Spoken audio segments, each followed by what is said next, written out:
Hello friends, welcome to Hidden Timelines. Tonight we step into a palace that still dazzles under daylight tours, but after dark tells a different story.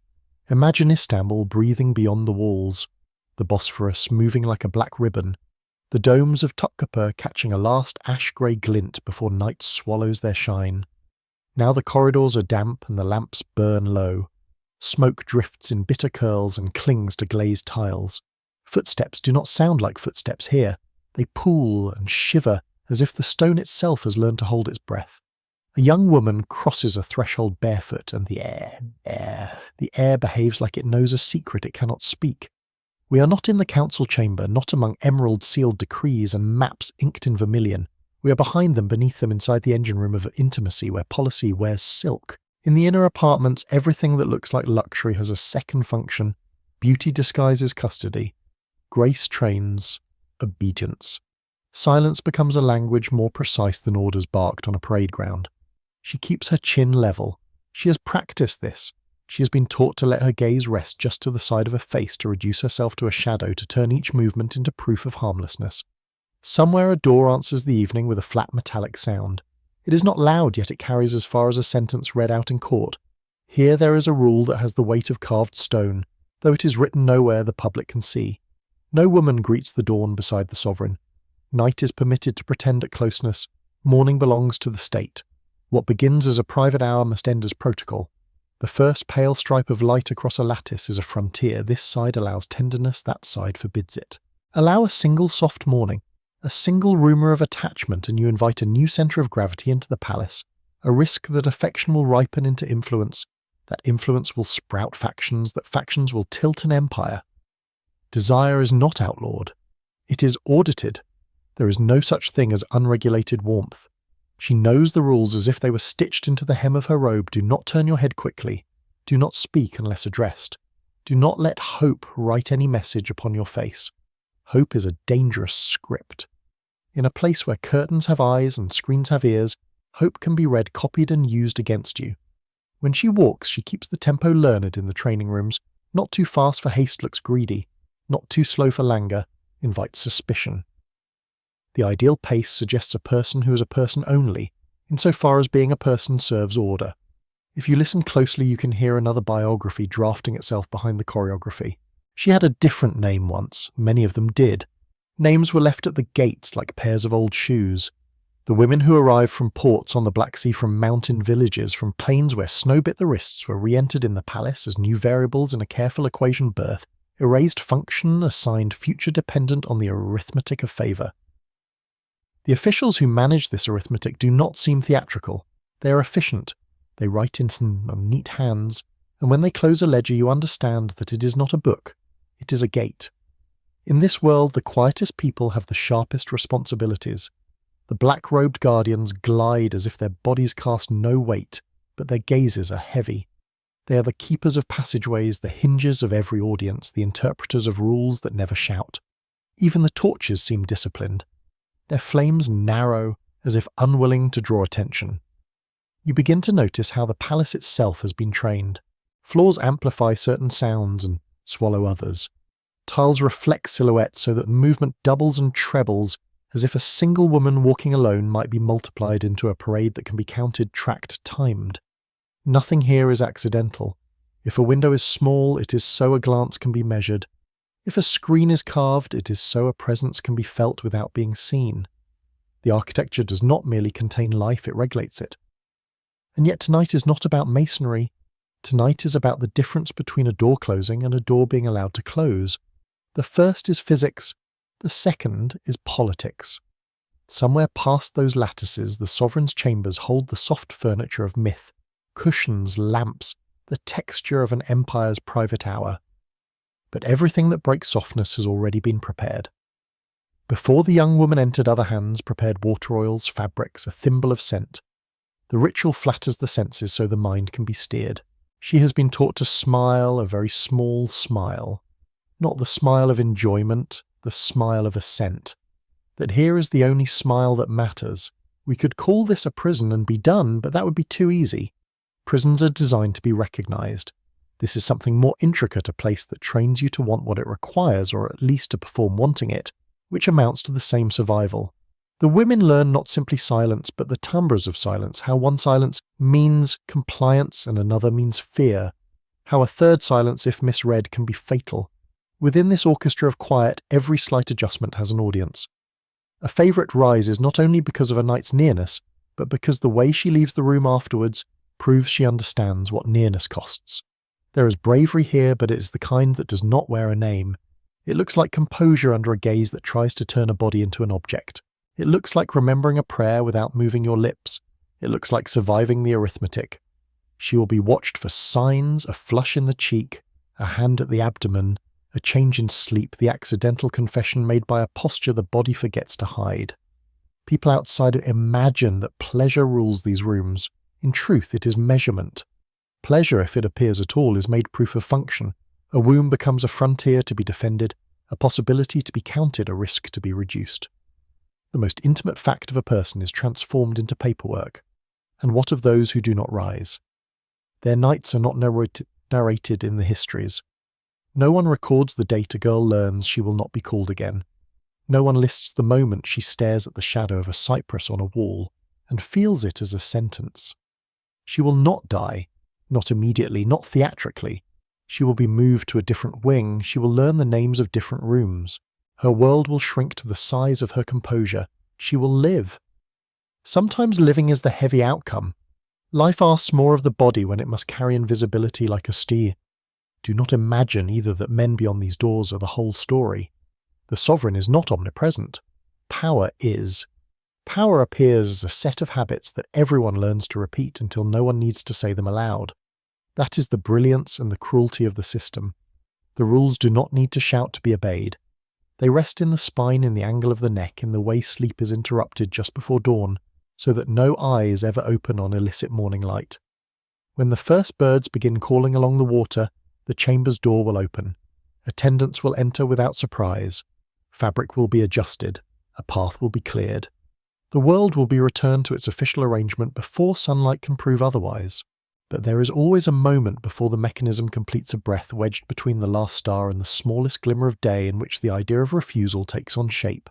The palace fears that moment. It designs itself against that moment. It does not trust dawn because dawn makes everything true for a second, the warmth, the fatigue, the look exchanged without witness. To prevent that second from ripening into a story, the door must open on time, the hallway must already be awake, and the young woman must already be walking, eyes lowered toward the place where she knows to disappear. If you were to ask her what she wants, she might not have the grammar for the answer. Wanting is not a stable category here. To want is to threaten the balance, to step out of alignment, to propose that the body might organize itself around a private axis instead of a public need. Yet the human heart is stubborn. Even trained silence has an echo. You can hear it when the torches crackle and someone too far away to be seen coughs into a sleeve. You can hear it in the hiss of oil on a wick. You can hear it in your own throat sitting centuries later. Because to learn this story is to borrow its breath for a while. So let us keep walking with her. The tile underfoot mirrors a pale version of her shape. That too is a ledger. A figure passes behind a screen. Another ledger. The night like a clerk tallies her into its columns. Behind her a door. Another door moves on its hinge. Ahead a fountain speaks softly to nobody.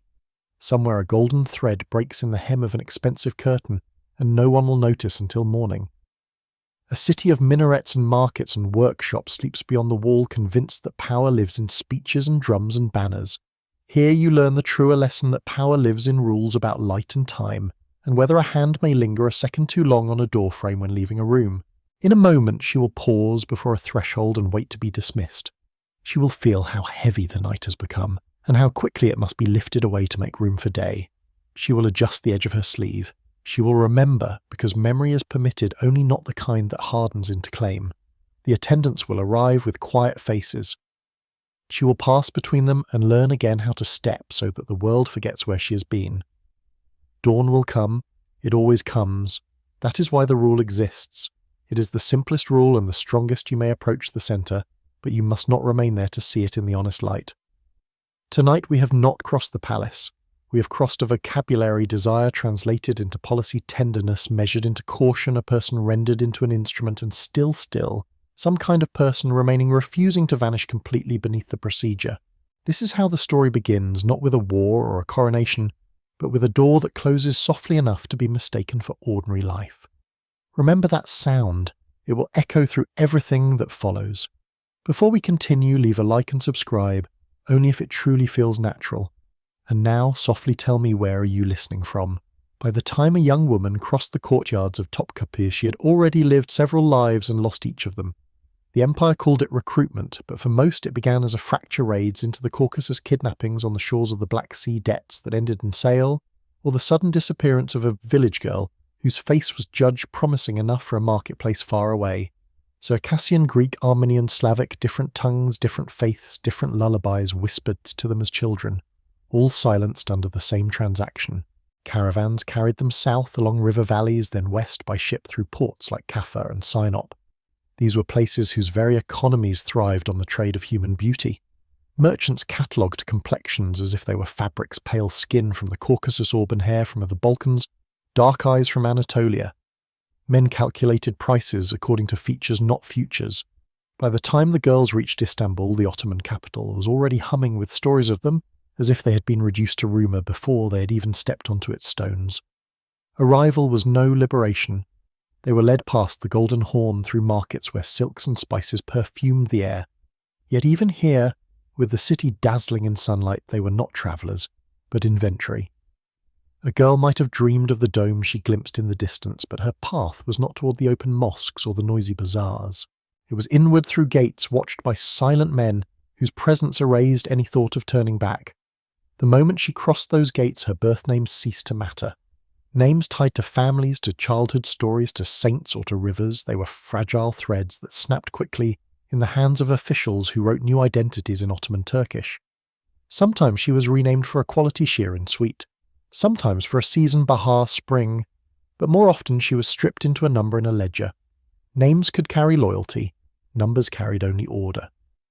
Training began at once. The palace was less a sanctuary than a finishing school in submission. Eunuchs oversaw endless repetition: how to bow without trembling, how to walk so that silk whispered rather than clung, how to control the face until it became a mask of serenity. Their lesson was not only silence, but precision. A concubine learned to lower her gaze in increments, never too suddenly, never too directly, so that her modesty could be read like handwriting by those who watched. She practiced stillness in her hands, because a nervous flutter could be mistaken for insolence. Dances were rehearsed not for pleasure but for posture. The turns were slowed until they resembled diagrams, each movement a sentence in a language of allure carefully controlled. Even the use of scent was regulated: a trace of rose to suggest youth, a thread of amber to hint at steadiness.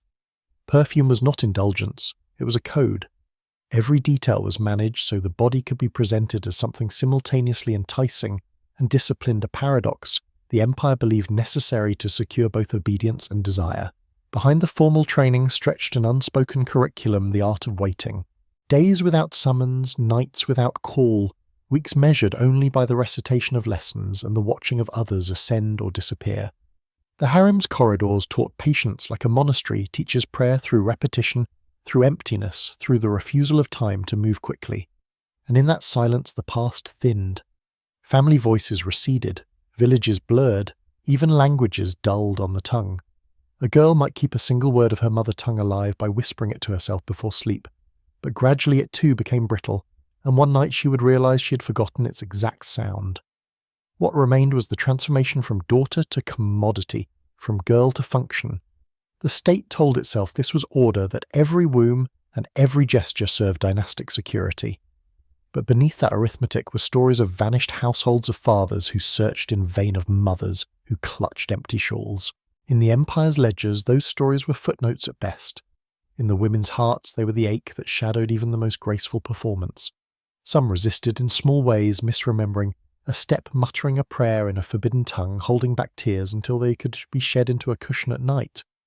These acts changed nothing in the machinery, yet they mattered. They reminded each woman that she had once been someone else, that beneath the assigned mask there remained an ember of selfhood not yet extinguished. The palace could number them, rename them, polish them into symbols. But deep inside, a faint echo of another life persisted.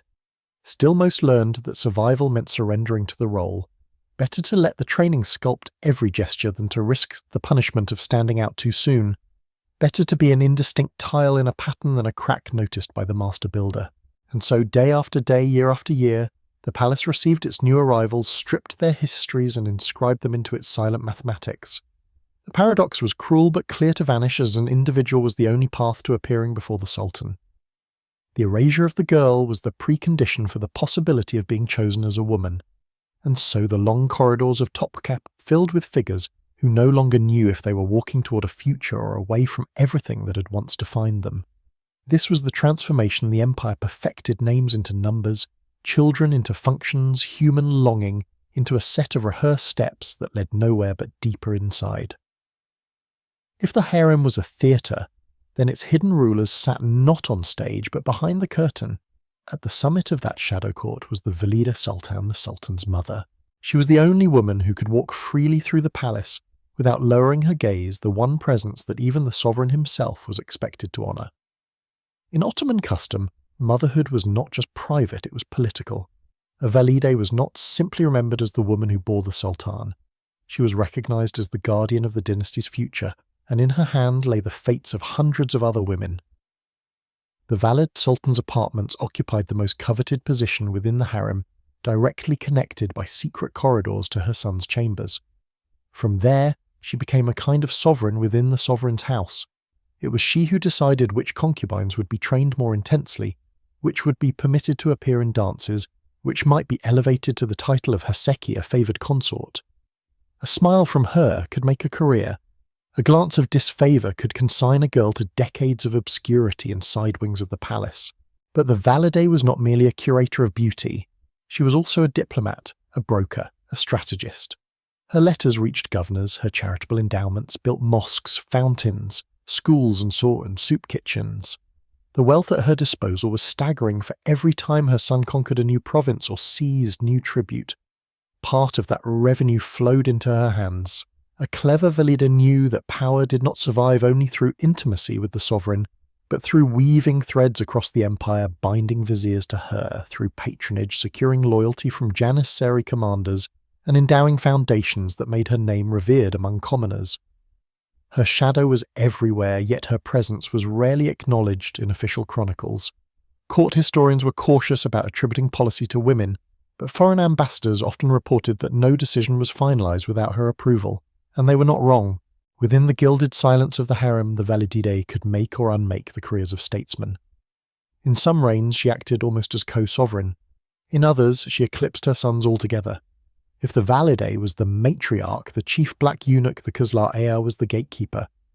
Imported primarily from East Africa and castrated in childhood, he was considered trustworthy precisely because he could have no family of his own to rival the dynasty. In practice, this mutilation forged one of the most powerful offices in the empire. The Qizlar Aya commanded access to the Sultan's private chambers. No minister, no ambassador, no concubine reached the sovereign without passing his shadow. He became a broker of audiences, a trafficker in secrets. Every whisper that travelled through the harem passed by his ears. He knew which concubine had been summoned last night, which eunuch had betrayed an instruction, which rumour might imperil a vizier's standing. And information in a palace where silence was the official language was the most precious currency of all.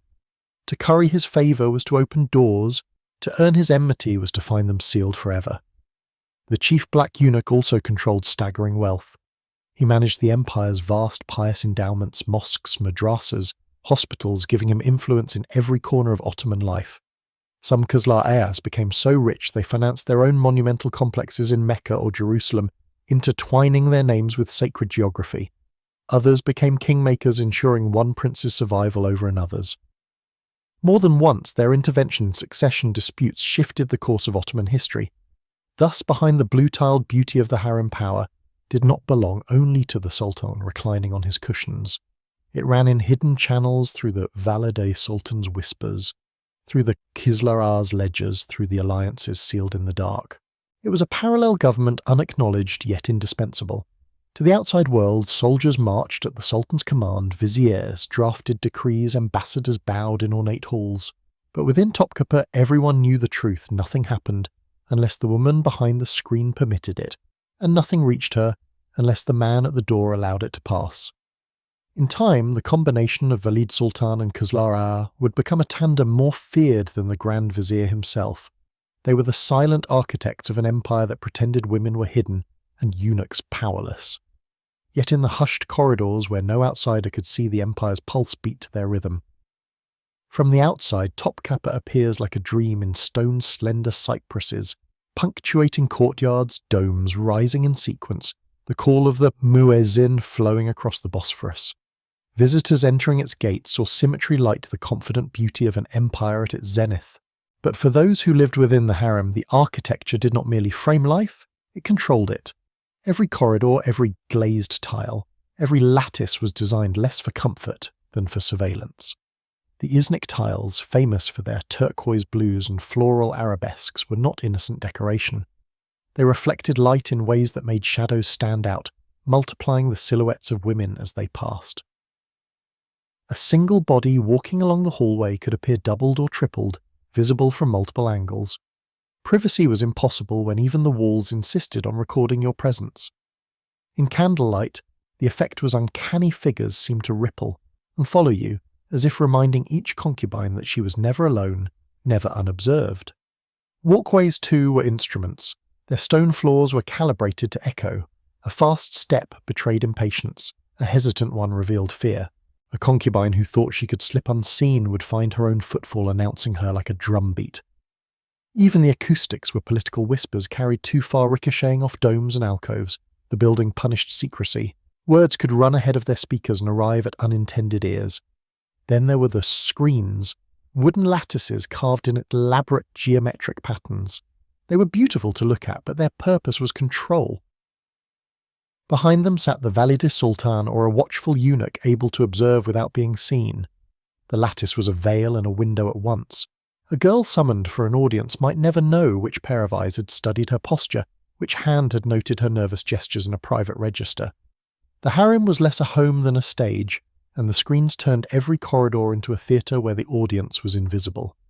Hidden sightlines crisscrossed the palace like veins. Narrow passages allowed attendants to move unseen. Small hatches let servants watch from above. There were doors that opened into rooms you never expected, staircases that ended in balconies overlooking private chambers. The geography of Topkapi was a labyrinth engineered to frustrate autonomy. You could not escape a gaze you could not locate. The palace saw you before you knew where it was looking from. To the outsider, these features might have seemed luxurious, even whimsical, but for the women who lived within them, they were reminders of the state's constant vigilance. A courtyard fountain murmured beneath an archway, not only for beauty but also to mask conversations, so that only the intended ears could hear them. A garden path curved not for delight, but so that no one could sprint its length without being intercepted. Even windows were positioned strategically low enough to admit air high enough to block the sight of the city beyond. The message was clear: you belong not to the world but to this enclosed system. This architecture taught lessons more effectively than any law. The women learned quickly that there were no truly private corners. A sigh, a glance, a whisper, they were all part of a performance observed by others even when no observer was visible. The palace itself acted like an intelligence network. It was a building that listened, a building that remembered. And so when a concubine adjusted her veil before a mirror, she was not simply grooming herself. She was rehearsing for the gaze that would surely fall upon her from somewhere, perhaps a lattice, perhaps a shadowed balcony, perhaps the cold reflective surface of a tile. Even in solitude she performed because solitude was an illusion. Topkapi was not just the seat of the Ottoman dynasty, it was a machine calibrated for obedience.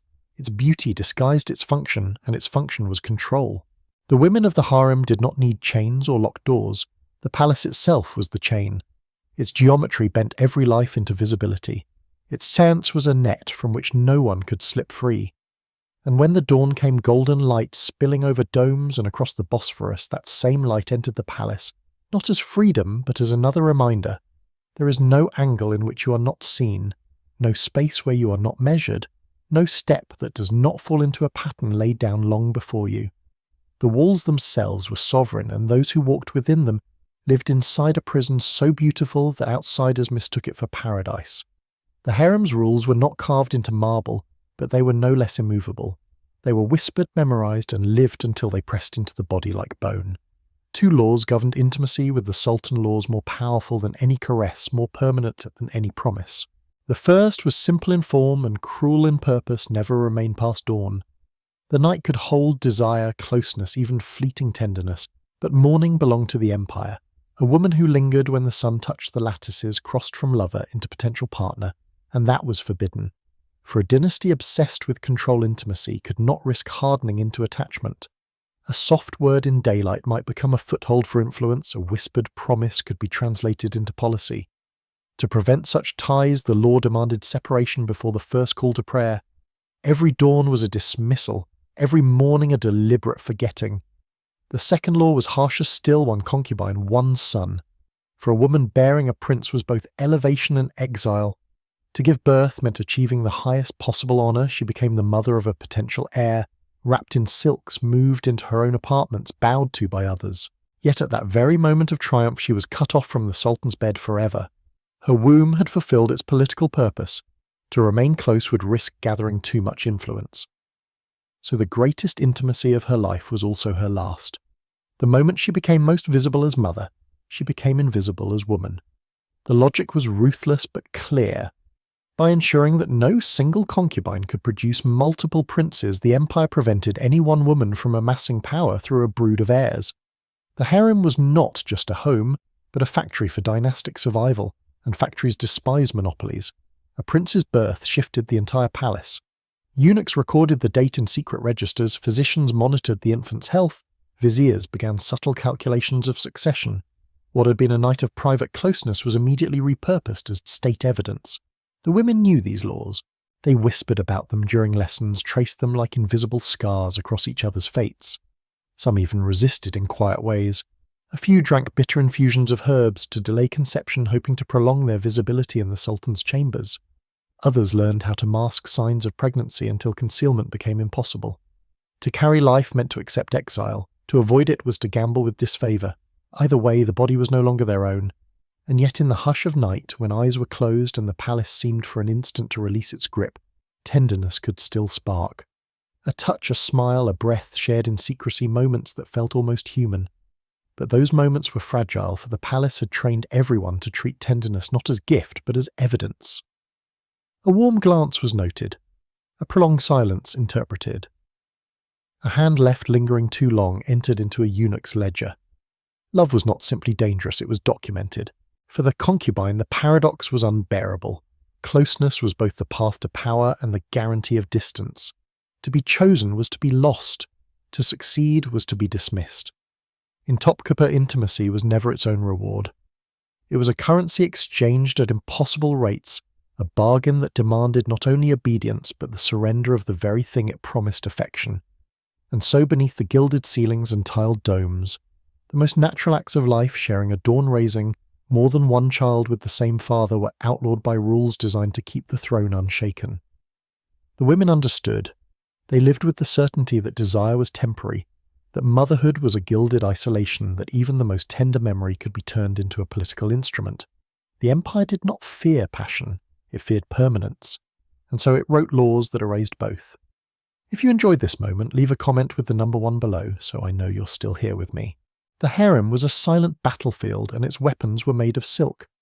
Here no one raised a sword, yet rivalries drew blood in ways just as lasting. Every gesture, every fold of fabric, every whiff of perfume carried meaning.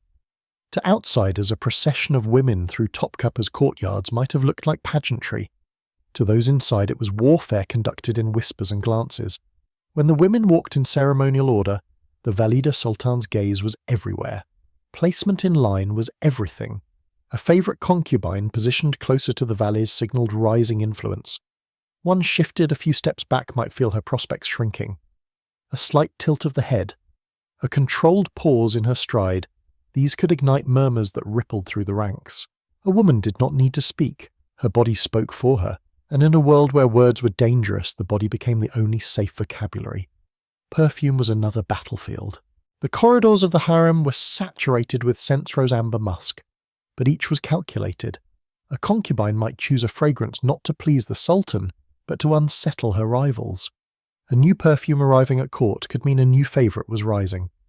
The eunuchs smelled these shifts before anyone admitted them aloud, and they recorded the implications in their own mental ledgers. Even something as intangible as scent became a weapon sharpened for political survival. Wardrobe, too, was no simple matter of fashion. The silks were measured, the jewels rationed, the colours imbued with rank. A sash of green might whisper allegiance to one faction, a robe embroidered in gold thread could suggest favour granted by the valider. Sometimes gifts circulated an embroidered kerchief, a string of pearls. But these were not tokens of friendship. Each was a coded message, an invitation to form alliance, a warning, or a subtle reminder of who held power. Even choreography could kill. During dances, the placement of one woman's hand near another's, the way her foot slid slightly ahead, the arc of her gaze across the chamber, all of it was read as carefully as any imperial decree. A smile could be poison, a bow an insult. The valid sultan, seated like a general reviewing troops, saw everything. Nothing escaped her ledger of memory. For the concubines, performance was survival. They lived in a theatre where applause was sealed and mistakes were fatal. To look away at the wrong moment might be read as defiance. To hold a gaze too long might be interpreted as ambition. There was no neutral expression. Every gesture belonged to the grammar of competition. This was not mere vanity.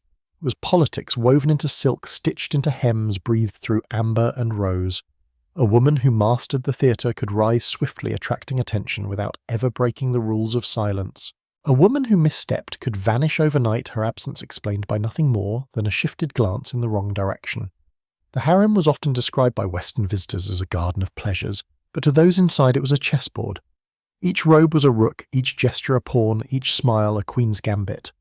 And the board was overseen by the Velida Sultan, whose eyes ensured that no move went unnoticed. Beneath the shimmer of silks lay the raw truth here. Politics was not written in treaties or decrees. It was embroidered in thread, perfumed in the air, acted out in processions where every step mattered. And so night after night, day after day, the women dressed not for themselves but for war. Their beauty was not simply ornament, it was armour. Their silence was not emptiness, it was strategy. Their every movement was part of a play whose script was invisible but whose consequences were carved into lives. In the harem, survival itself was theatre, and the stage was paved in silk. In the heart of the palace, beneath the shimmer of fountains and the hush of silks, lay another kind of record, one that never appeared in public archives, yet shaped the fate of the empire more than any battle report. These were the secret registers of the harem, the ledgers of bodies. Eunuchs guarded them with the same zeal as generals guarding maps.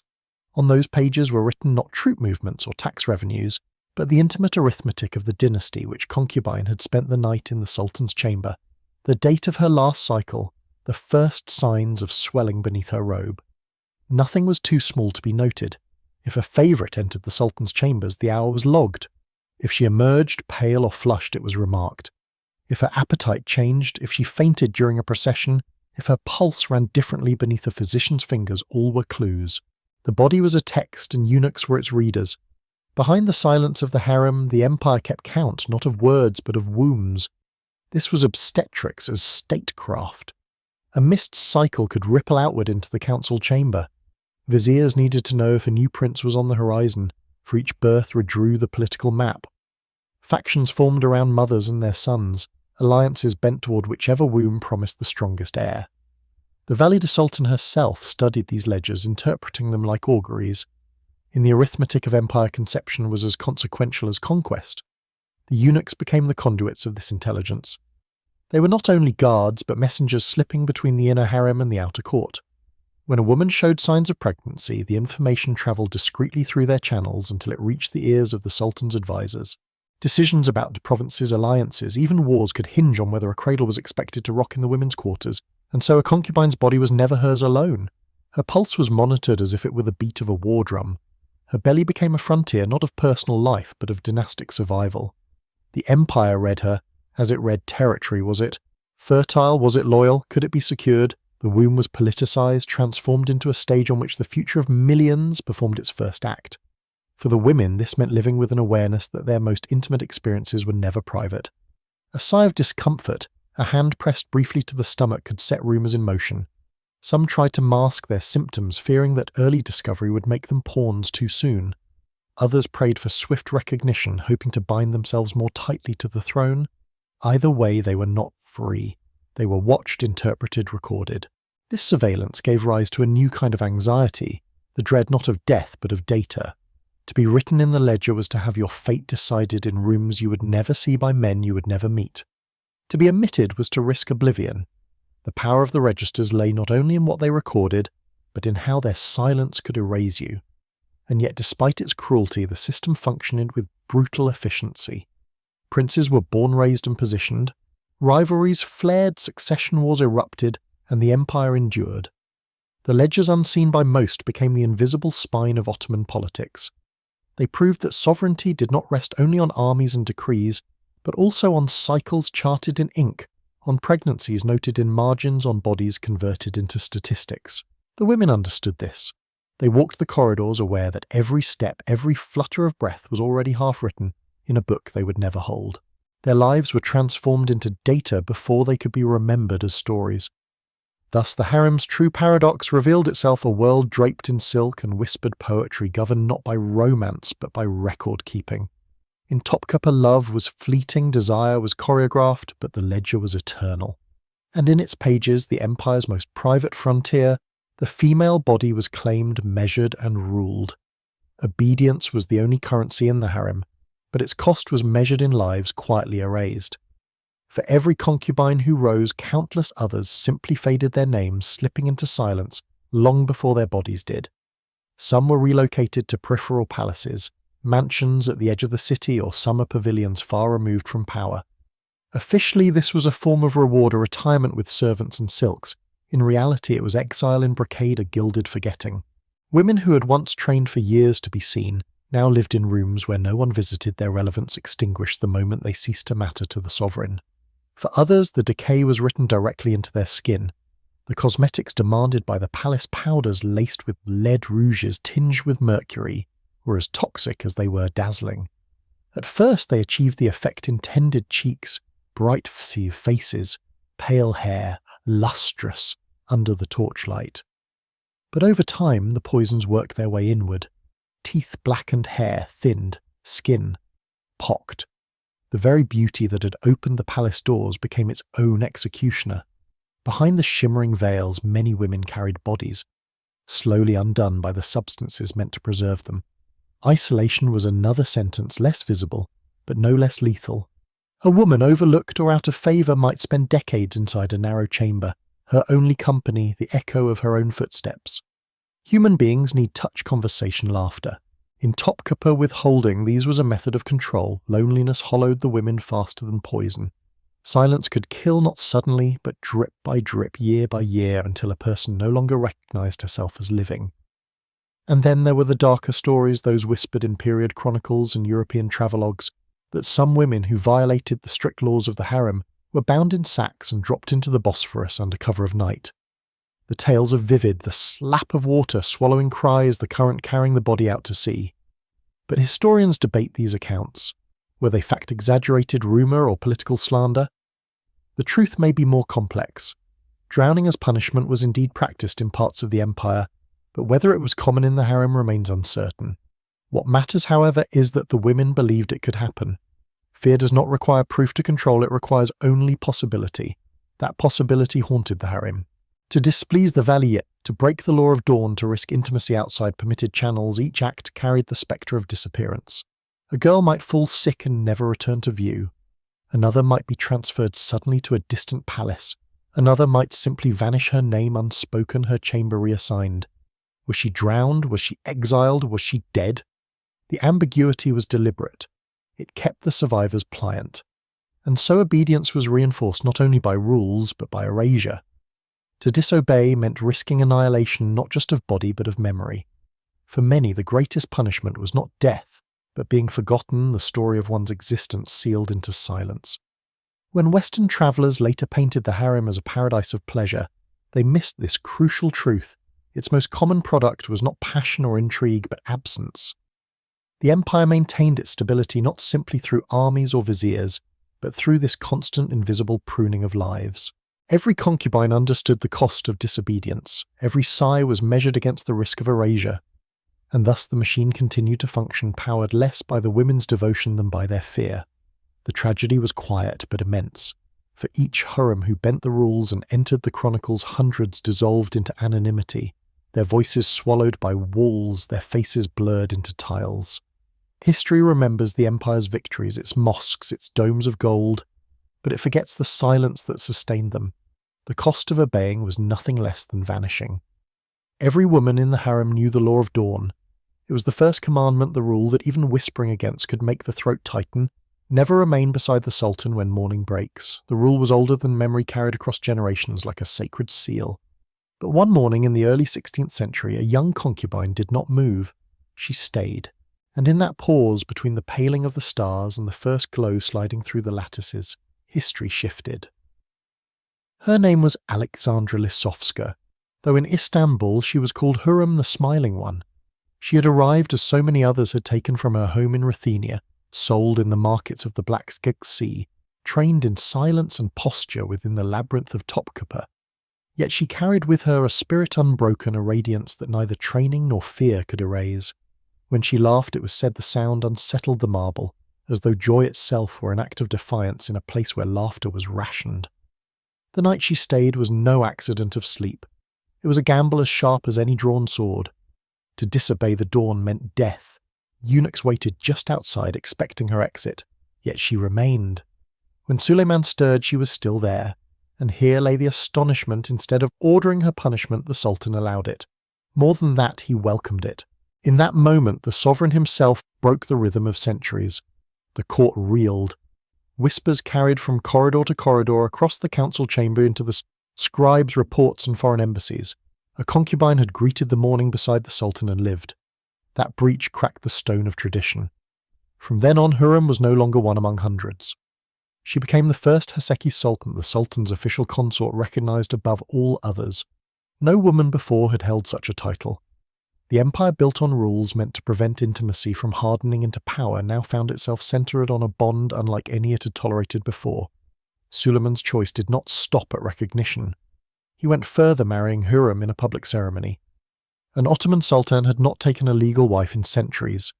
To do so was to change the architecture of sovereignty itself. Until then, consorts were temporary mothers of princes destined for provincial courts, their influence broken as soon as their sons departed. But marriage turned Hurrem into something unprecedented, not only the mother of princes, but the sultan's partner. The consequences rippled outward. Other concubines seethed in silence. Viziers questioned how such favoritism might disrupt succession. European envoys sent back letters tinged with disbelief. How could a sultan, master of armies and oceans, bind himself to one woman?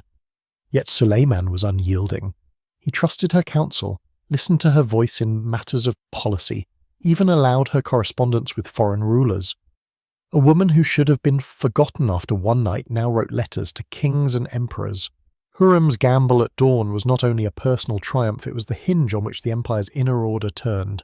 For centuries, the harem had been designed to prevent attachment, to ensure that women remained interchangeable, that intimacy never exceeded the night. By remaining, she revealed that rules were not eternal, that power could be bent by courage, by charisma, by the alchemy of human connection. But the victory was not without danger. Every step Hurrem took into the light of favour painted a target on her back. She had broken the law of dawn, and in doing so she had declared that survival was possible beyond obedience. To the other women she was proof of both possibility and peril. To the men of the council she was an unpredictable variable. To the Sultan himself she became indispensable. That morning, when the eunuchs opened the door and found her still beside Suleiman, the old order cracked. The empire that feared permanence had just created it. From that point on, the harem was no longer a machine of interchangeable knights. It had become the stage of a singular bond, one that would elevate a concubine into history as one of the most powerful women the Ottoman world would ever know. Hurrem's dawn was not only the breaking of a rule, it was the birth of a revolution, an intimate revolution that reshaped the fate of an empire. Once Hurrem broke the dawn, she did not merely bask in favour, she worked it into permanence. The woman who had entered Topkapi as a slave now spoke in a voice that carried across continents. Her path from pillow to power was paved not only by Suleiman's affection, but by her own deliberate craft. Unlike other concubines who bore princes and were then dispatched to provincial courts to accompany their sons, Hurrem remained in Istanbul. This alone changed the geometry of empire. Traditionally, princes learned governance in Anatolian cities, their mothers wielding influence locally, while the harem's centre stayed fluid. But Hurrem's presence at the capital tethered succession politics directly to the palace. The Valide Sultan still reigned as matriarch, but Hurrem was not content with seclusion. She positioned herself at the Sultan's side not only in private chambers but in policy itself. Her letters reveal the range of her influence. In graceful Ottoman Turkish, she corresponded with foreign monarchs, sending greetings to the King of Poland, exchanging diplomatic courtesies with Sigismund II Augustus, even writing to the Grand Master of the Knights of Rhodes. These were not the idle scribbles of a consort. They were deliberate interventions ensuring her name was woven into the web of diplomacy. Envoys who once dismissed concubines as invisible now reported that Roxolana, as Europeans called her, was a force no negotiation could ignore. But Hurrem did not confine her power to parchment. She laid her authority in stone. Across the empire, charitable foundations rose under her name: mosques, schools, fountains, soup kitchens. In Istanbul, she endowed the Haseki Hurrem Sultan complex near the hippodrome, complete with baths and a hospital. In Jerusalem, she funded kitchens that fed the poor daily. Piety was the currency of legitimacy in the Ottoman world, and Hurrem spent it lavishly. Every brick she raised testified that she was more than a fleeting favourite, she was a pillar of the dynasty. Her presence altered the harem's rules of succession. The one concubine, one son-in-law, once a safeguard against women's monopolies, buckled under her fertility. She bore multiple sons, each a potential heir. This disrupted the usual dispersal of princes across provinces.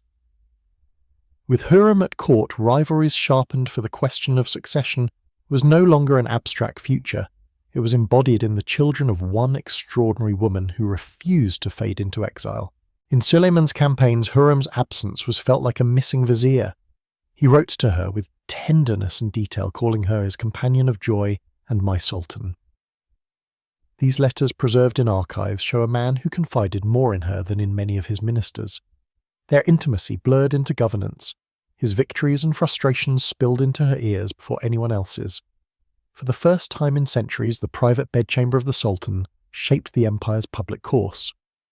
Historians call this period the beginning of the Sultanate of Women, a century when consorts and mothers steered the empire's course with unseen but undeniable hands. Hurrem was its opening chord. She had turned the harem once designed to prevent attachment into a political headquarters in its own right. The gamble she took at dawn did not end with survival. It expanded into a reign of influence that endured for decades. Her laughter, once a whisper of rebellion, became the soundtrack of a dynasty learning that power could wear silk write letters and commission mosques just as forcefully as it could wield swords. And as long as she remained in Istanbul, the empire itself had to reckon with the fact that the harem was no longer a cage of silence. It had become a throne draped in veils. If Hurrem's story showed how the harem could be transformed into a channel of order, the reign of Sultan Ibrahim I revealed its darker mirror how quickly that same system could tilt into chaos. By the time he ascended the throne in 1640, the empire was already straining under internal pressures, military mutinies, economic decay, and endless wars on multiple frontiers.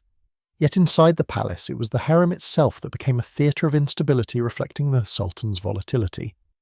Unlike his predecessors, Ibrahim did not preserve the carefully balanced structure that had defined the harem for generations. Where Suleiman had elevated one-woman Hurrem into the unique position of Haseki Sultan Ibrahim scattered the title like seed across many. At least 8 women were simultaneously granted the coveted designation, each with her own privileges, attendants and factional allies. What had once been a tightly controlled ladder of influence splintered into rival courts within the harem itself. The consequences were immediate. Rivalries that had once been muffled through hierarchy now rang openly through the corridors. Eunuchs found themselves pulled into competing camps. The Valide Sultan struggled to maintain authority as multiple Hasekis claimed equal favour. A gift of silk or a position in procession, once unambiguous signals of rank, lost their meaning. Hierarchy had been diluted, and with it the fragile peace that hierarchy maintained. Ibrahim himself was often described by contemporaries as unstable, swinging between fits of affection and bursts of rage. Some chronicles, particularly those penned by hostile factions or repeated by European envoys, eager to sensationalize the mysteries of the East, filled his reign with lurid tales, extravagant rituals, bizarre objects, grotesque appetites. Modern historians caution us to read these with skepticism. Many were likely exaggerated or outright fabricated their purpose to discredit a ruler already seen as vulnerable. But exaggeration works only if it grows around a kernel of truth. Ibrahim did allow excess to flourish. The harem swelled to unprecedented size, its numbers draining the treasury. Where previous sultans had balanced selection with restraint, Ibrahim's indulgence seemed endless. The economy of scarcity that gave women's positions their razor-sharp value dissolved into surplus. To be chosen was no longer singular, it was routine, and routine corroded both meaning and discipline. For the women, this was a different kind of peril. Under Suleiman, intimacy had been dangerous because it could elevate and exile in the same breath. Under Ibrahim, it was dangerous because it meant almost nothing at all. Influence that had once depended on being the one chosen now fractured into endless competition, where favour could be given today and withdrawn tomorrow without consequence. In such a climate, alliances grew frantic whispers multiplied, and poisoning became a favoured weapon in palace intrigue. The valide Sultan Kösem worked desperately to stabilise the centre. She tried to reassert the singular authority of her office, reminding everyone that the Sultan's mother still governed above factions. But even her presence could not fully rein in the centrifugal pull of Ibrahim's policies. The harem had become a dangerous mirror of the empire outside factions, multiplying loyalties, uncertain authority questioned at every turn. If Hurrem's permanence had shocked the court by breaking one rule, Ibrahim's diffusion of favour shocked it by breaking all sense of order. The harem no longer functioned as a disciplined mechanism for succession and intimacy. It had become a volatile mass of rivalries, a palace within a palace, where power scattered instead of concentrated. This perhaps is the true caution of Ibrahim's reign, not the lurid tales embroidered by enemies, but the verifiable truth when the architecture of hierarchy collapsed, when exclusivity dissolved into excess. The harem turned from a calculated instrument of control into a stage for factional strife. And that strife bled outward, weakening the palace at the very moment the empire most needed coherence. Thus, Ibrahim III stands as the dangerous mirror of Suleiman. Where Suleiman's gamble with Hurrem strengthened the dynasty, Ibrahim's indulgence eroded it. In both cases, the harem was not a world apart but the reflection of the empire's soul. And when that mirror cracked, the fractures did not remain behind the lattice screens, they spread across the throne itself. At the heart of the Ottoman dynasty pulsed a paradox. To preserve the throne, brothers were required to destroy one another. From the reign of Mehmed II, the conqueror, the law of fratricide was enshrined as policy. His decree, brutally clear, stated that whichever son inherited the throne could execute his brothers for the sake of order. To European observers it seemed barbaric, yet within the empire it was framed as necessity better that one life be taken than the empire torn apart by civil war. Stability through brutality. This principle shaped generations. The harem's silence was pierced time and again by the muffled footsteps of guards leading young princes to their deaths. Mothers lived in constant dread, their triumph in bearing a prince shadowed by the knowledge that survival depended not on their child's virtue, but on ruthless speed should he ascend. To raise one son was to pray for the death of others. The women of the harem became strategists in this blood calculus. A mother might cultivate allies among eunuchs, bribe scribes, or appeal to the valide sultan to secure an edge for her child. Every smile in a procession, every gift bestowed, every rumour seeded in the corridors carried a hidden aim to tilt fate toward her son and away from another's. To love one prince was to tacitly accept that others must not live. Tenderness was twisted into strategy. Motherhood was weaponized. But by the 17th century, the cycle of slaughter had begun to unravel the dynasty itself. The population recoiled at the rivers of princely blood. Armies grew uneasy, serving masters who might be assassins of their own kin. Even the sultans wearied of this ceaseless cruelty. A new solution emerged, the cafes or cage. The cafes was not bars and iron, but a suite of chambers within Topkapi, gilded and sumptuous and yet still a prison. Princes were confined there once an heir was chosen, kept alive but removed from power. They grew up in isolation, cut off from women politics and the rhythms of the empire. On the surface, the cafes spared lives. In practice, it produced rulers whose childhoods were saturated with suspicion and fear. A boy raised behind lattices, shadowed by eunuchs deprived of experience beyond palace gardens, entered adulthood as a stranger to the empire he was meant to command. He learned survival but not governance. He knew how to listen for threats in silence, but not how to listen to the needs of his people. When such princes emerged to rule, they often carried the paranoia of confinement with them ruling, as if everyone beyond their chamber walls were an enemy. For mothers, the shift from fratricide to confinement changed the stakes but not the agony. Instead of watching their sons threatened by execution, they watched them waste away in gilded cells, pacing courtyards like caged lions waiting for a fate they could neither hasten nor escape. The valid sultan still maneuvered to preserve her son's life and position, but now the battlefield was less bloody and more psychological. Survival meant enduring the slow erosion of vitality rather than the swift cut of a bowstring. This pivot marked the dynasty indelibly. Sultans who once rose hardened by conflict now emerged fragile, uncertain, and mistrustful. The empire that had extended itself across continents was increasingly governed by men shaped not on horseback in battle, but behind screens in science. The harem, designed as a crucible of discipline, had become a cage of fear. Thus the empire carried forward two legacies: the crimson shadow of fratricide and the golden bars of the Kafis.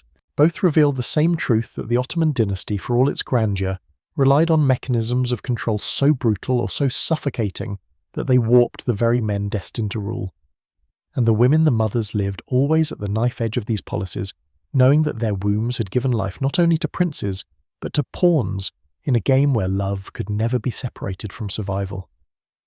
Hurrem had opened the door, but she did not stand alone in history. After her, the palace entered an era that historians now call the Sultanate of Women, a century when mothers and consorts wielded authority so vast that the empire could scarcely distinguish where the sultan's will ended and theirs began. This period was not an anomaly. It was the logical extension of rules the empire itself had crafted. By confining power to the harem, the Ottomans had ensured that whoever ruled those chambers ruled the empire's heart. The first to carry Hurrem's legacy forward was Nurbanu Sultan. A Venetian by birth, she entered the harem as Cecilia Venia Baffo, only to rise as the favoured consort of Selim II and mother of Murad III. When Selim died, she became valid as sultan, and her authority radiated across court and city. Nurbanu cultivated networks of patronage that linked Istanbul to Venice. Her endowments funded schools and mosques, but also stitched her name into the very architecture of the capital. Foreign envoys recognised her influence and courted her favour sometimes more urgently than that of the viziers. In her hands, motherhood was not private, it was a diplomatic instrument. If Nurbanu laid the groundwork, Kösem Sultan embodied the zenith. Greek-born, taken from the island of Tinos, she rose as the favoured consort of Ahmed Fisur. Over decades she reigned as valide, not once but twice, guiding the rule of her sons Murad IV and Ibrahim IV, and even acting as regent for her young grandson Mehmed IV. No woman in Ottoman history held power longer. Kösem orchestrated palace appointments, arranged marriages, and built a vast web of charitable foundations that bore her name from Istanbul to Mecca. She was shrewd, generous to the poor, but also ruthless when survival demanded it. Kösem's rule was marked by intrigue and blood. Palace factions divided over her authority, and whispers of plots thickened like smoke. In 1651, her own daughter-in-law, Turhan Sultan, challenged her supremacy. Turhan, a Ukrainian-born concubine who had become the mother of Mehmed IV, recognised that as long as Kösem lived, her own influence would remain chained. What followed was a palace coup as brutal as any battlefield. Kösem was strangled in her chambers by agents loyal to Turhan. Her body, wrapped in a carpet, was carried away under torchlight, a reminder that the harem was as much a place of execution as of elevation. With Kösem gone, Turhan assumed the mantle of Valide Sultan. She proved not merely ambitious, but politically astute. She brokered alliances with the Janissaries, guided naval campaigns, and undertook vast building projects, including the new Mosque Yeni Kamiye at Eminönü, whose foundation had been delayed for decades. By completing it, she imprinted her authority onto Istanbul's skyline, ensuring that every prayer rising from its domes echoed her name. What united Nurbanu Kösem and Turhan was not simply their ascent, but the way they redefined motherhood. They turned it into governance. Each saw her son not only as child, but as sultan, her own survival fused with his. Guardianship was never a passive role. It was high politics played with endowments alliances, and when needed, daggers in the dark. The Sultanate of Women unsettled contemporaries. Many Ottoman men feared that the harem had usurped the empire that silken veils now hid the true sovereigns. European envoys writing back to their courts described a paradox: an empire feared for its armies, yet steered by women whose names rarely appeared in official decrees. But the reality was undeniable. For nearly a century, the empire's most decisive voices were not carried in council chambers, but in the corridors of Topkapi where mothers and widows wove destiny in whispers and gifts. This was the irony: a system designed to suppress women's autonomy had instead produced some of the most powerful female figures of the early modern world. And though their reigns were often shadowed by blood and betrayal, their legacies of patronage endure in stone and endowments, and in the memory of an empire where the cradle was as consequential as the battlefield. While within Topkapi, the harem was a machine of rules, ledgers, and silent rivalries beyond its walls, a different story was being told. European travellers, merchants, ambassadors, adventurers were rarely permitted anywhere near the women's quarters. What they could not see, they imagined, and what they imagined took on a life of its own. From the 16th century onward, Western accounts painted the harem as a sensual playground, a paradise of languid women reclining on cushions, their bodies adorned with jewels, their eyes heavy with desire. The reality that the harem was a bureaucratic enclosure, a rigid hierarchy governed by fear, ritual, and surveillance, was invisible to them. Deprived of access, they filled the silence with fantasy. Painters in Europe embraced this vision eagerly. In canvases by Ingres and Delacroix, the harem became a stage for Orientalist fantasy, odalisques stretched in impossible languor, bodies arranged for a male gaze that had never seen the reality. The tiles, the silks, the lamps, all rendered as tokens of exoticism, disguising the fact that behind each object was the system of control and calculation. These images travelled across salons and museums, shaping European imaginations for centuries. Travelogues did the same. Writers who had glimpsed nothing more than the palace gates described with authority scenes they had never witnessed. They spoke of fountains where women bathed in laughter, of gardens perfumed with jasmine and love. Their readers in Paris, Venice, or London accepted these tales eagerly, for they confirmed both their envy of Ottoman splendour and their conviction of European superiority. To depict the harem as a den of sensual excess was to suggest that the empire, for all its might, was ruled by indulgence, not discipline. The irony was cruel. While Western audiences imagined women luxuriating in freedom of the flesh, the women themselves were enduring the slow suffocations of obedience. The odalisque painted with a soft gaze was in reality a girl stripped of her name and measured into a ledger. The gilded cushion was not a symbol of indulgence, but of captivity disguised as comfort. This misreading mattered. It shaped global memory. The word harem in European languages became shorthand for decadence, for indulgence, for sensual fantasy. Even today it conjures images closer to the Orientalist canvas than to the ledgers of eunuchs. The truth that it was a bureaucracy of intimacy, a prison of silk, a stage for politics played with glances and wombs, remained buried under layers of exotic paint. The West's fantasy did not simply distort, it erased. By imagining the harem as a paradise of desire, it silenced the voices of women whose lives were measured by fear and duty. It turned their struggles into spectacle, their discipline into decadence. And in doing so, it ensured that when the empire's story was told abroad, the most visible women of its history appeared not as strategists, mothers, or victims, but as ornaments of fantasy. Thus memory itself became another prison. The women who had once fought for survival behind lattice screens were transformed into illusions for European eyes. And long after the harem's walls were opened, those illusions continued to shape what the world thought it knew about life inside. To picture the harem only as a vault of silence and rivalry is to miss the texture of daily life that sustained it. Beneath the rigid rules and the constant surveillance, women carved out rhythms that made endurance possible. For most days unfolded not in dramatic acts of defiance or peril, but in routines, small-structured, sometimes tender, that gave them a sense of belonging to something beyond the palace machine. Training remained at the core. Girls newly arrived from the slave markets were schooled in more than posture and obedience. They were taught Ottoman Turkish recitation of the Quran, calligraphy and poetry. Music filled the corridors, the plucked strings of the oud, the melancholy reeds of the ney. These lessons were not simply decoration for a sovereign's pleasure, they were instruments of refinement, tools to transform captives into cultivated courtiers. The empire believed that beauty needed discipline and discipline needed art. Healthcare was also part of the system.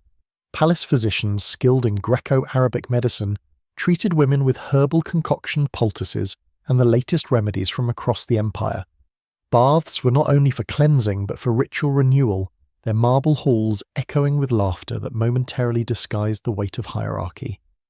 In those steaming chambers, women could loosen their veils, soak their bodies, and feel, if only briefly, that they belonged to themselves. Festivals and holy days punctuated the monotony. During Ramadan, lanterns glittered across the courtyards and the women prepared special sweets to break the fast together. The Feast of Sacrifice brought rituals that connected even the cloistered harem to the wider empire, as lambs were slaughtered and prayers whispered in unison.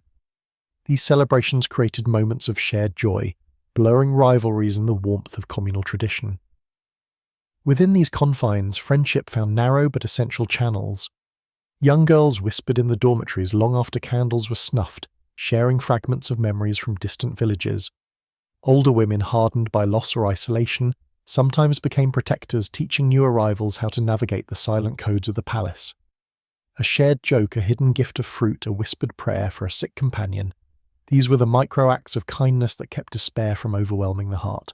Even love forbidden and perilous sometimes flickered. A glance at a favoured eunuch, an exchange of poetry smuggled through, intermediaries, the quiet devotion of two women clinging to each other in secrecy. Such bonds were fragile, easily shattered by discovery, yet they testify to the irrepressible human need to connect. The harem's walls could regulate bodies, but they could not fully extinguish longing. Faith too was a refuge. Many women torn from Christian or Jewish families converted to Islam upon entry. Yet even as they recited prayers in Arabic, some held close the memories of childhood rituals in other tongues. Others embraced their new faith with fervour, finding in the Quran verses that gave meaning to their suffering. In prayer halls adorned with tiled calligraphy, they bowed together, their foreheads touching cool stone, seeking solace in something larger than imperial machinery. To imagine the harem only in terms of fear is to ignore these small rebellions of life. The women endured because they created spaces of humanity within confinement, teaching each other songs, braiding each other's hair, carving their initials into hidden beams, leaving tiny traces of their existence for someone someday to find.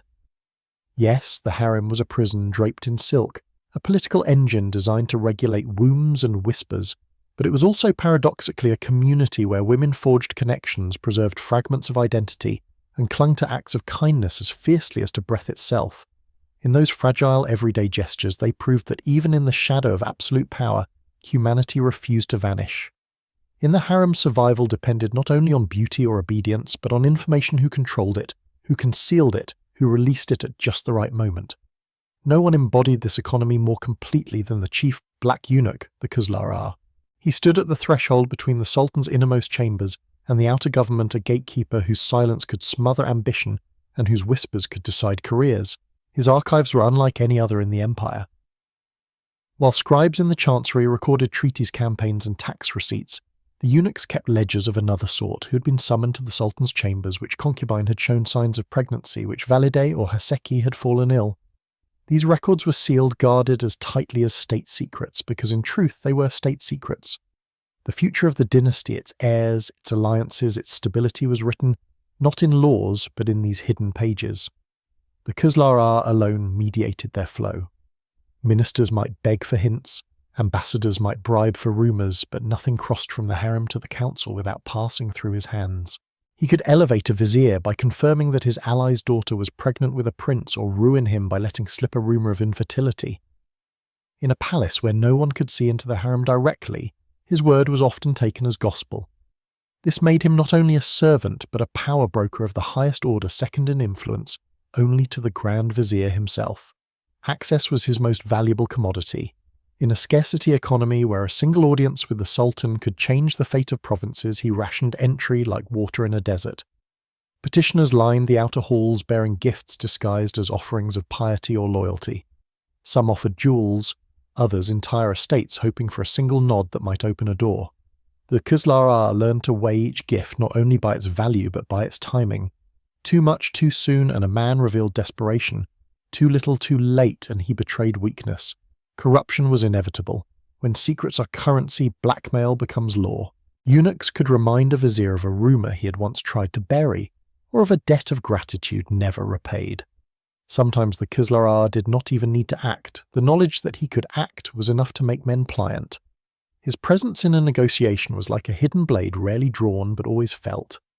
Yet his power was not only coercive, he also dispensed favours, smoothing rivalries in the council, arranging marriages between households, even financing public works through his control of vast endowments. Many Khuzla heirs became remembered as patrons of mosques, schools, and fountains from Mecca to Jerusalem.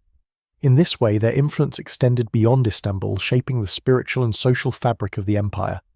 Still behind the benevolence lay calculation. Every gift bound someone, every audience indebted. Another, every secret stored for later use. The harem's walls were not only barriers of stone, but barriers of knowledge, and the Khuzla Agha held the keys. To the women inside, he was both jailer and lifeline. The man who carried their petitions to the Sultan, the one who decided whether a complaint reached a sympathetic ear or was left to rot in silence. To the statesmen outside, he was a gate they could never pass, only negotiate. He was proof that in the Ottoman palace, information was not just power, it was survival. And in that economy of scarcity where whispers outweighed proclamations and a single rumour could change the empire's balance, the most dangerous weapon of all was not the sword, nor the decree, nor the army. It was the secret sharpened by silence wielded by the man who stood between the harem and the world. By the 17th century, the Ottoman harem had grown heavy with its own rituals. What had once been a finely tuned machine of surveillance and hierarchy began to stiffen into a theatre of endless ceremony. Processions lengthened, rules multiplied, and every gesture acquired new layers of protocol. A concubine could not simply appear before the Sultan. Her approach required rehearsed bows, orchestrated silences, and a choreography so elaborate that spontaneity itself became impossible. At first, this formality looked like strength. Foreign ambassadors invited to observe palace spectacles wrote admiringly of the shimmering order, the perfection of timing, the choreography of hundreds of women moving as one. But beneath the polish lay fragility. When a system begins to fear collapse, it often turns to hyperregulation. The more cracks appear in the foundation, the more the court papers them over with ritual. Inside the harem, this meant ceremonies grew heavier, while the humanity of the women was pressed thinner. A shift in costume colours, once subtle, now required long deliberation. The presentation of food became a liturgy guarded against rumour of poison. Even laughter was rationed. The wrong sound in the wrong chamber could be read as treason. What had once been survival through cleanness became survival through the perfect enactment of ritualized obedience. The consequences extended beyond the palace walls, the janissaries. Once the empire's disciplined military backbone grew restless, sensing weakness in the capital. Salaries were delayed, coinage was debased, riots flared in Istanbul's markets, while the Sultan's inner court multiplied rules for its women soldiers. Outside muttered about arrears and corrupt officials. The more elaborate the rituals inside, the more glaring the disorder outside.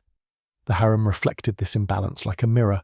A prince raised in the cafes emerging into rule after years of confinement often relied excessively on palace ritual to project authority he did not feel.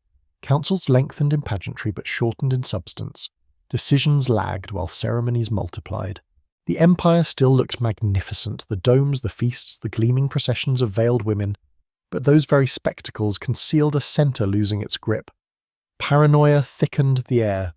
The Sultan's chambers were patrolled not only by eunuchs but by layers of ceremony designed to ward off betrayal. Visitors were searched, conversations recorded, even glances weighed like evidence. The same architecture that once functioned as a surveillance machine now suffocated under its own weight. And yet the logic was clear. Ritual was a shield, a way to insist that power was intact even as its substance drained away. The empire had always relied on appearances, victory parades, monumental mosques, silken procession, but now appearances were almost all that remained. Hyper-rulemaking became the last defense against instability. This result was a paradox. The harem designed to protect the dynasty began to expose its weakness. Each added ritual proclaimed not confidence but fear. Each theatrical display hinted that the system no longer trusted itself to stand without props. Small cracks widened, janissary revolts, fiscal strain, succession disputes. The empire was not yet collapsing, but it was creaking audibly, and the echo carried from the council chamber to the silent corridors of the harem.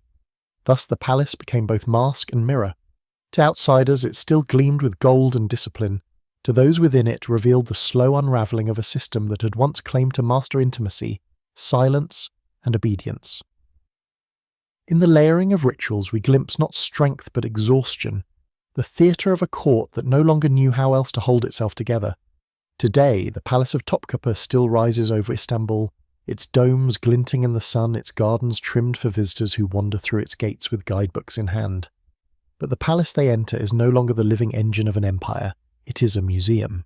And like all museums, it tells a story carefully arranged, a narrative of power polished for display.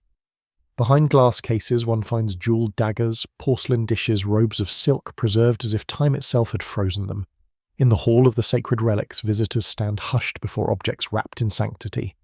Prophet's cloak, prophet's sword hair, sealed in golden reliquaries. These artifacts speak of majesty, faith, continuity. They assure us that the empire was eternal, its rulers divinely sanctioned. But what about the women who once moved through these same rooms? Their voices echo faintly, if at all. A visitor may pass through the harem quarters, peer at tiled walls and latticed windows, imagine for a moment the lives that unfolded there. Yet the placards often reduce them to categories: concubine, favourite, valida, sultan. The names of hundreds of women remain absent. Their faces do not stare out from portraits. Their words, if ever written, rarely survived. The museum preserves the stone, the tile, the jewel, but not the silence that was imposed upon those who lived there. Curated amnesia has its own power. By presenting the harem as an exotic architectural marvel, as a curiosity of Ottoman culture, the museum skirts the darker truths of confinement, surveillance, and fear. Visitors marvel at Iznik tiles, not at the women who once saw their own reflections in those tiles while wondering if they would ever be remembered. The beauty is preserved, the suffering edited away. Yet scholarship in recent decades has begun to crack the veneer. Historians now sift through account books, letters, endowments, and diplomatic reports reconstructing the roles women played, not only as mothers and favourites, but as patrons, strategists, and power brokers. Hurrem's letters, Qusem's endowments, Turan's mosque all tell us that the harem was never simply a place of passive ornamentation. It was a political institution whose impact reached far beyond its walls. Still, the archival absences remain vast. For every hurrem or Qusem whose names appear in documents, there were hundreds whose identities dissolved into ledgers, numbers without soul, stories, bodies without memory. Their afterlives exist only in hints and entry about a dowry, a line noting illness, a forgotten foundation that bore no name. These fragments remind us that silence itself is an archive, one that resists being filled. Walking through Topkapi today, one can feel both presence and absence layered upon each other. The stones carry memory, but memory that has been chosen.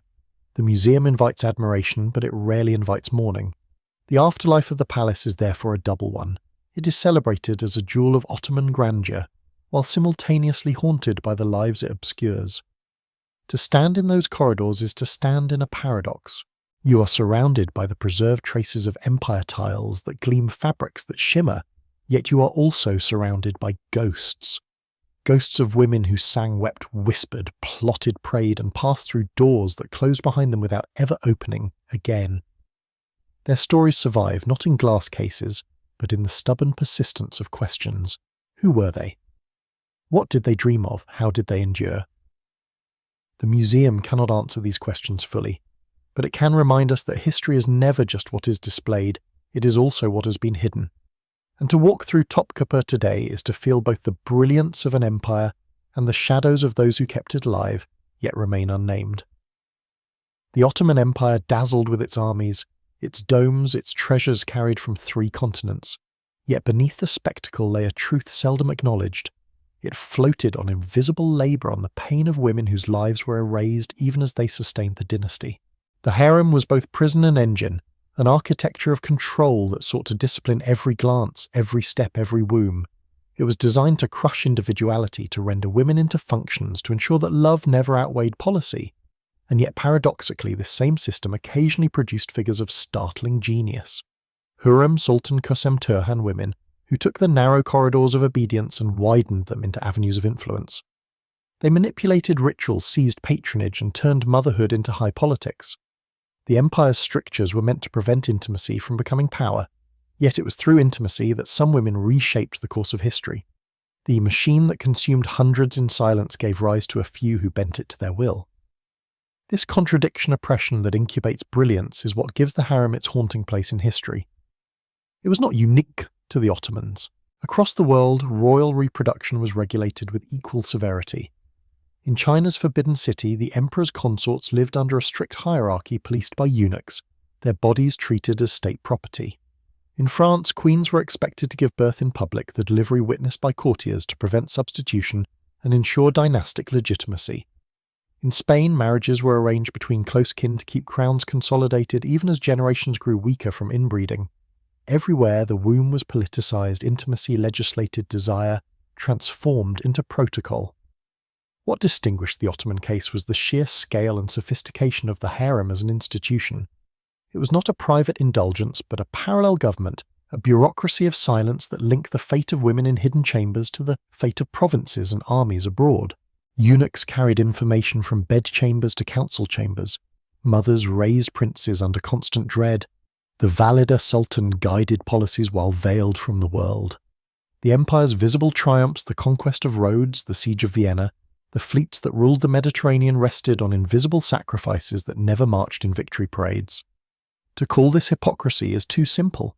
It was rather the paradox of empire itself, glory built on erasure, permanence secured through suffering, magnificence purchased by silence. The harem reveals that power is never only what is displayed. It is also what is hidden, who is hidden, and why. If we listen closely, we can still hear the echoes of this invisible empire. They remind us that history is not just the story of rulers and battles, but of those who were forced into silence so that rulers and battles could be remembered. In the tension between suppression and survival, between annihilation and rare brilliance, lies the moral of the harem, an empire that feared love because love could not be controlled, that feared permanence because permanence might produce equality, and that in fearing these things revealed its own fragility. To study this history is to recognize how much of human life has been bent into instruments of power, and to remember it is to give back in some measure what was stolen, the acknowledgement that behind the visible grandeur of empire, there always beats the hidden heart of the invisible. The corridor is dark again. Torches sputter, casting long shadows against blue tiles. A young concubine walks barefoot, her breath shallow, her fate sealed by rules she did not write. Behind her, a door closes with a sound like iron. She knows she cannot stay past dawn. She knows that if she bears a son, she will never again feel the warmth of the Sultan's touch. Here in this palace of stone and silence, love is a crime and motherhood a sentence. The empire called this order, called it stability. And in a way it was. Dynasties endured, provinces obeyed, armies marched under banners embroidered with crescents of gold. But the cost of that stability was paid in the currency of invisible lives, women whose names dissolved into ledgers, whose bodies were disciplined into silence, whose desires were treated as threats to the throne. We are left with a question that cannot be resolved, only contemplated. Was the endurance of empire worth the annihilation of so many voices? Was the splendour of domes, mosques and victories built too dearly on the erasure of those who lived unseen? History cannot answer for them. It can only remind us of what was traded away. As we leave Topkapi's corridors, as we stand in its courtyards where tourists marvel at tiled walls and latticed windows, we should hear not only the echoes of conquest and grandeur, but the quieter echoes of women who were never meant to be remembered.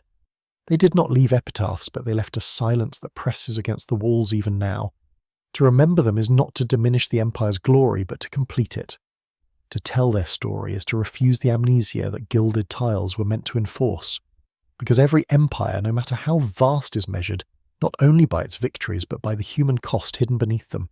So I leave you with this when you next hear of Suleiman's conquests of Ottoman fleets of domes that gleam over Istanbul. Remember also the concubine walking barefoot in the night. Remember that her life unrecorded was part of the price of power. And remember that history is not only the story of those who ruled, but of those who endured. This has been Hidden Timelines. If you found meaning in this journey, share it. Leave your thoughts and help us carry the memory of those who could not speak. For silence does not erase a life, it only waits for someone to break it. The story of the Ottoman Harem, as we have retraced it, is not only the history of one palace or one dynasty. It is a meditation on how power organizes intimacy, how empires secure their continuity by shaping the most private aspects of human life. The harem was never the paradise of fantasy painted by European artists, nor merely the theatre of intrigue remembered in legend. It was both prison and parliament, both silken cage and hidden council, a space where women carried burdens invisible to the outside world. From the perspective of politics, the system worked at least for a time. By restricting love, by turning motherhood into exile, the Ottomans believed they had solved the problem of dynastic stability. By controlling who could approach the Sultan, who could bear his children and how those children would be raised, they minimized the chance of chaos. The empire endured for centuries, long enough to cover 3 continents and leave monuments that still dominate Istanbul's skyline. But when we look closer, we see the cracks. The same rules that protected the dynasty also bred paranoia. Princes raised in confinement inherited not only the throne, but also the fear and suspicion that had shaped their childhoods. The same system that silenced hundreds of women occasionally produced figures of brilliance, Hürrem, Kuzum, Turhan, but their influence came at the cost of countless others erased without a trace. The harem worked as a mechanism, but it did so by sacrificing human lives, turning people into numbers, stories into sons. What lessons then can we draw for our own lives? The first is that control often disguises fragility. When a system multiplies rules, when intimacy is treated as danger, it is usually a sign that fear has overtaken confidence. The Ottomans believed that by scripting every gesture they could guarantee stability. In reality, the more they tightened the script, the more brittle the system became. In our own worlds, families, workplaces, communities, we should remember that trust sustains relationships better than endless surveillance or suspicion. The second lesson is that invisibility has a cost. The empire celebrated its victories, but erased the women who made them possible. History too often remembers only the powerful while the majority are lost in silence. Yet our humanity depends on acknowledging the unseen, the caregivers, the labourers, the ones who keep the world turning without recognition. By remembering them, we create a fuller, truer story of who we are. Finally, the harem reminds us of resilience. Even within a system designed to crush individuality, some women carved out meaning through music friendship, acts of kindness, and in rare cases, political genius. They show us that even in the most constricting circumstances, people find ways to assert humanity. That truth is as relevant in our century as it was in theirs. The Ottoman harem, then, is not only a chapter in the past, it is a mirror. It asks us to weigh stability against compassion, spectacle against silence, and to decide what kind of legacies we wish to leave. Empires rise and fall, but the measure of a life and a society is how it treats those without epitaphs. Thank you, subscribe now and don't miss what's to come.